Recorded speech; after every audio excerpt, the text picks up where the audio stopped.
Hey YouTube, Ty here from Robertson Guitar, and I have a fan this time. And I'm not on my normal channel, but this fan has been running non-stop. Well, it would stop for the times when I would do service on it, like now.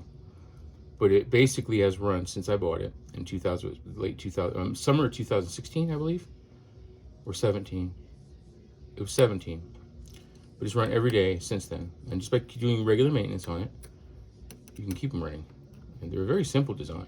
There's really not much to it. If you can get to this point, the technical ability to get to this point, then good. If you can't, have someone help you. I'm not saying don't, because how are you going to learn? So take the stator cover off, right? Under here is a bearing, right? Usually I would spray it out with Deoxit, which is a contact cleaner. You can do that while it's running. Just get the fan, tip it on at a 45-degree angle, and spray the crap out of it with Deoxit, and then all that junk will run out of there and it'll be clean. That's why the inside of this is clean as it is. So, because it was still full of Deoxit. But I had this has been about a year since I've cleaned this one. And, you know, through cooking and it blowing in the kitchen, or if I was using it when I was painting to blow fumes out the window or whatnot, the thing was so coated, the fan blades were so coated that it was slowing down and almost stopping because the blades were too heavy. And I'm like, wow, that's not good. So it was a filthy mess is what it was. So anyway, I got to this point, broke it down. I thought, okay, usually I would just drop some oil in there. That's not ideal. Bearings want grease, especially sealed ones. So I'm like, well, how am I gonna get the grease in there? So I just use regular lithium grease. If I were you, I would use general purpose grease, but for today I'll use that. I don't feel like digging out my axle grease.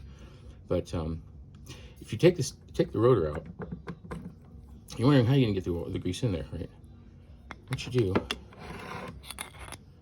you take this shaft, you just put it up through the bearing, and then I took my grease, put it over that, and as I lowered the shaft, I filled that cylinder there with grease.